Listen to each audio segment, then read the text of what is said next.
রিয়েলটা ভালো করে বুঝি, কথা বুঝলেন?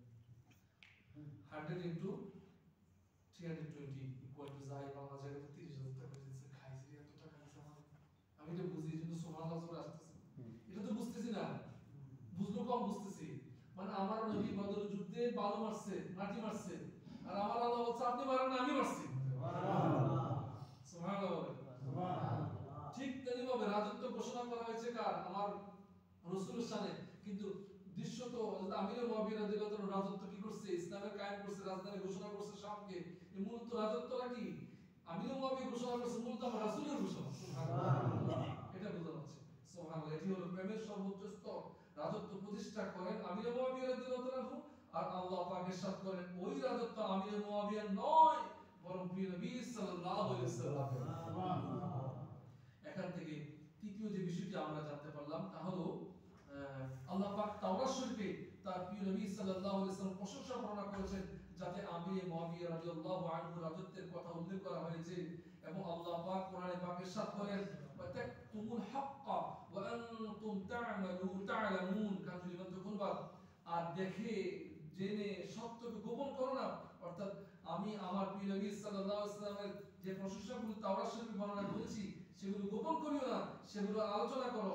এবার একটু ভেবে দেখুন, আমরা যখন তাওরাতে লিখিত নাতে মুস্তাফা সাল্লাল্লাহু আলাইহি ওয়াসাল্লামের আলোচনা করব, তখন আমরা আন্দোলিত হয়ে বলবো অবুলকুহু বিশাম, অর্থাৎ আমাদের মুনিবের রাজত্বের স্থান ছিল সিরিয়া।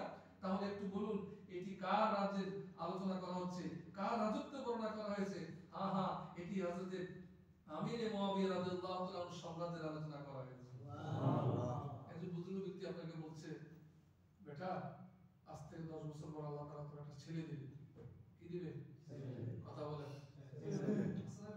ভালো মানুষ রাস্তাঘাটে কাউকে একটা কলা খাওয়াইছেন, কাউকে একটা পানি খাওয়াইছেন, খাইতে চাই না, জোর করে খাওয়া সম্ভব না। বেটা তোর আল্লাহ তাআলা 20 বছর একটা ছেলে দিবে। আরে এই যে ফলামায় কিছু হলে বেটা বেড়াতে পারে না, কথা বুঝলেন না?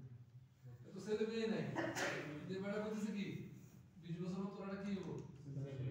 20 বছর পর আপনার ছেলে হয়েছে, ভুলে গেছে কিছু জিনিস, মানুষ ভুলে যায়। যখন যখন হঠাৎ বাড়ি গেছে তখন মনে করে যে আমার একটা লোক বলছিল। 20 বছর পর আল্লাহ তাআলা ছেলে দিয়েছে, স্বামী স্ত্রীর মিলনে দয়া, ছেলে দিয়েছে কে? আল্লাহ। কিন্তু দোয়া করছে কে? ওই মুরব্বি, ওই ব্যক্তি। এটা হিসাব আছে না, কথা বুঝেন না? এখন আমরা এই কথাটা বুঝি না যে রাসূল করিম সাল্লাল্লাহু আলাইহি ওয়াসাল্লাম এর নামের সাথে বলা হয়েছে যে রাজত্ব হবে কোথায়? শাম। বল কোথায়?